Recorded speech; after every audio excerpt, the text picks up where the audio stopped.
Many of my clients will ask me what happens to their joint mortgage on a property when they divorce.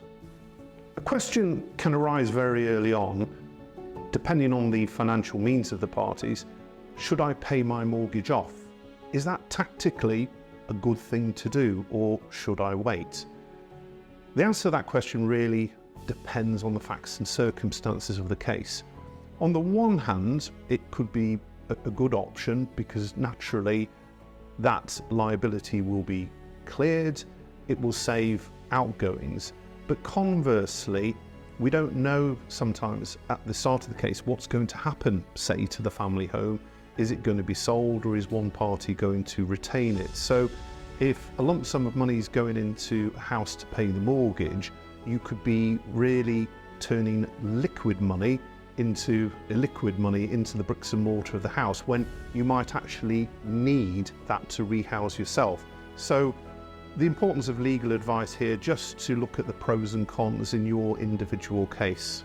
When people separate and divorce, naturally the main asset is the family home, and a lot of properties, as we know, will come with a mortgage.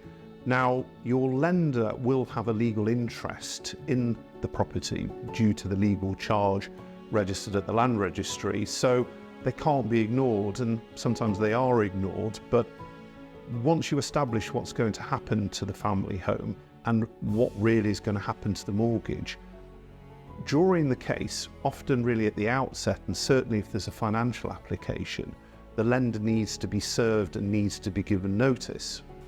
So when should you tell your mortgage provider that you're going through a divorce and you've reached an agreement? The family home, again, is a major asset, and most of them come with a mortgage. So at some point, the lender's going to be notified.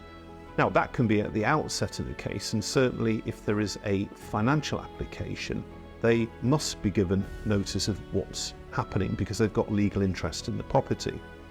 But even at the back end, where you've reached an agreement, the lender needs to be served with the consent order before a judge can actually approve the terms of settlement.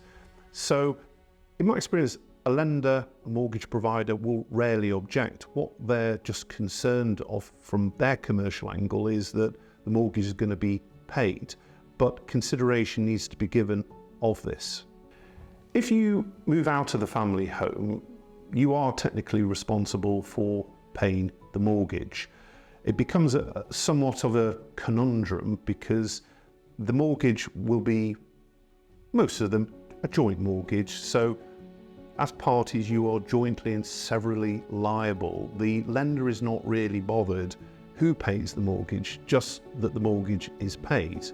On the one hand, parties can reach an interim agreement. It might be that it's decided that one person stays, the other person moves out, and what is going to be paid? How are they going to share the outgoings? Because naturally the person vacating the family home may have rent to pay, or maybe buying another property, but usually they're renting.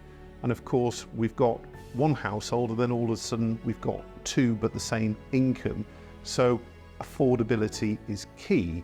But technically, if the person still in occupation is there and they're not paying the mortgage, the person who's left is still on the hook